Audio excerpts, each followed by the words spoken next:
మాది హైదరాబాద్ జిల్లా. నేను హైదరాబాద్ జిల్లా ఆశా వర్కర్ని. మాకేంటంటే ప్రతి అసలు ఒక అక్క చెప్పింది, ఇక్కడ ఇంటి నుంచి ఢిల్లీ వరకు ప్రతి ఒక్క పని చేస్తారు. ఈ పని చేయట్లేదు అనేది లేదు. ఆశా వర్కర్స్ చెప్పాలంటే ప్రతి ఒక్క పని, ఒక బేబీ పుట్టింది అంటే ఒక మనిషి చచ్చిపోయే వరకు ప్రతి సర్వీస్ ఇస్తున్నారు ఈరోజు ఆశా వర్కర్స్. అవి కాకుండా సిటీలో అయితే ఎలక్షన్స్ డ్యూటీ అని, మొన్న రీసెంట్గా బోనాలు జరిగితే సంవత్సరానికి ఒక్కరోజు మేము బోనాల పండుగ కూడా వేసుకోకుండా బోనాల డ్యూటీలు కూడా వేస్తున్నారు.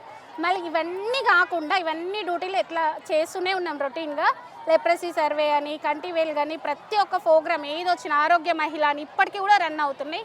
ఎన్నో ప్రోగ్రామ్స్ని సక్సెస్ఫుల్గా చేసినాము. ఇవన్నీ కాకుండా అధికారులు కనీసం మనుషులు అని కూడా చూడట్లేదు.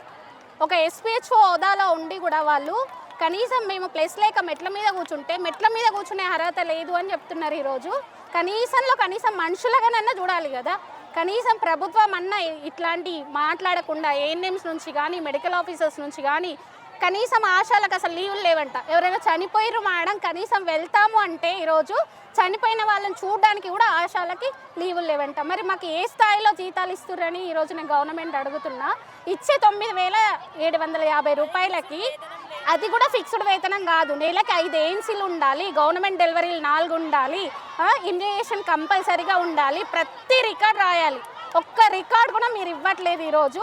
ప్రతి రికార్డు మా శాలరీలో నుంచి మేము డబ్బులు పెట్టి కొంటున్నాం. అది డిఎంహెచ్ఓ గారిని కానీ ఎవరినన్నా అధికారులను అడిగితే మిమ్మల్ని ఎవరు కొనమన్నారమ్మా, ప్రతిదీ మేము ఇస్తున్నాం అంటున్నారు. ఇప్పటికీ పోలియో అయ్యి ఎన్ని రోజులు అవుతుంది సార్, ఇప్పటికీ మాకు పోలియో డబ్బులు లేవు. ఇది ఒక్కటే అని కాదు, మాకు రావాల్సిన పిఆర్సీ అమౌంట్ లేదు, ఏఎన్సీ టార్గెట్ చేస్తున్నాము. అవే కాకుండా లెప్రసీ అయితే 3 ఇయర్స్ నుంచి అసలు డబ్బులే లేవు ఇప్పటి వరకు. అసలు ఏ రకంగా కూడా మాకు రావాల్సిన శాలరీస్ కూడా రావట్లేదు. అవి కూడా కరెక్ట్గా వస్తున్నాయి అంటే గత ప్రభుత్వం కరెక్ట్గా లేదు అనే కదా మేము కొత్త ప్రభుత్వాన్ని ఎంచుకుంది. ఈరోజు కొత్త ప్రభుత్వం కూడా ఇదే రీతిలో వివరిస్తే ఎట్లా మరి? మీరు ఇలానే చేస్తే మేము ముందు ఇంకేం చేయాలి అనేది కూడా ఆలోచించాల్సి వస్తుంది. మరి అదొకటే కాకుండా మెయిన్గా ఏంటంటే అధికారుల వేధింపులు. ఏఎన్ఎంస్ కానీ, ఎస్పీహెచ్ఓస్ కానీ, మెడికల్ ఆఫీసర్స్ కానీ మార్నింగ్ 9కి వెళ్ళి లైవ్ లొకేషన్ పెట్టాలంటే మాకు ఏ స్థాయిలో జీతాలు ఇస్తారని లైవ్ లొకేషన్ పెట్టాలి మేము?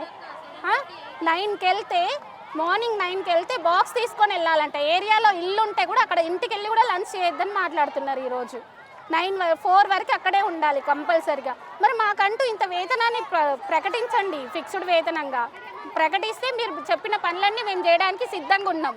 ఎలాంటి వేతనాలు ఇవ్వరు, వేతనాలకే మీరు పని చేస్తున్నారని చెప్తారు కదా. మరి వేతనాలకు పని లేని ఎన్నో పనులు చేస్తున్నాం ఈరోజు మేము. మరి మా టార్గెట్ విషయానికి వచ్చేసరికి, ఏఎన్సీ పర్ఫార్మెన్స్ వచ్చేసరికి, ఎందుకు ఏఎన్సీ పర్ఫార్మెన్స్ అడుగుతున్నారు మీరు? ఆ పనులు ఏఎన్సీలో పర్ఫార్మెన్స్లో లేని పనులు ఎన్నో చేస్తున్నాం. హైదరాబాద్ జిల్లాలో అయితే మరీ దారుణంగా ఉంది. అసలు అధికారుల వేధింపులు అయితే అసలు చెప్పనవసరం లేదు. నోటికి ఎంత వస్తే అంత మాట్లాడుతున్నారు. మనుషులు గారా, మీకు ఎన్నిసార్లు చెప్పాలి, సిగ్గు లేదని మాట్లాడుతున్నారు. వాళ్ళు ఒక అధికారంలో ఉండి ఒక స్థాయి వరకు చదివి కనీసం మనిషి గౌరవం ఇవ్వాలి, ఎలా మాట్లాడాలి అనేది కూడా లేదు. అది కూడా వైద్య శాఖలో ఉండి, ఒక వైద్య వ్యవస్థలో ఉన్నప్పుడు ఒక పేషెంట్ వచ్చినప్పుడు మనం మాట్లాడితే కదా వాడికి తగ్గుతుంది అనేది. అలాంటి వైద్య శాఖలో ఉండి కనీసం మనిషి అనే విలువ కూడా ఇవ్వకుండా మాట్లాడుతున్నారు ఈరోజు. మెయిన్గా ప్రభుత్వానికి ఏంటి అంటే మేము ఏమేమి వర్క్ చేయాలి, ఎంత శాలరీ అనేది మీరు ప్రకటించినప్పుడు మాకు ఫిక్స్డ్ వేతనం చేసి మీరు పనులు చెప్పండి ఫస్ట్. ఇంతకుముందు మీరు ప్రజా పరిపాలన ఫామ్స్ కూడా హైదరాబాద్ జిల్లాలో అయితే ఆశా వర్కర్సే ఫిలప్ చేసి ఇచ్చారు. అది మీ ప్రభుత్వం వచ్చిన ఫస్ట్ పనిలో కూడా అదే చెప్పారు. మీరు ఎట్లాగైతే ఎలక్షన్స్లో హామీ ఇచ్చారో 100 డేస్లో మేము ఇవన్నీ చేస్తాము అని, మాకు మ్యానుఫ్యాక్చర్లో ఇచ్చినట్టు 18,000 ఫిక్స్డ్ వేతనం చేయండి. లేదు అంటే మేము నెక్స్ట్ ఏం చేయాలి, మా కార్యాచరణ ఏంటి అనేది కూడా మేము నిర్ణయాలు తీసుకుంటాం.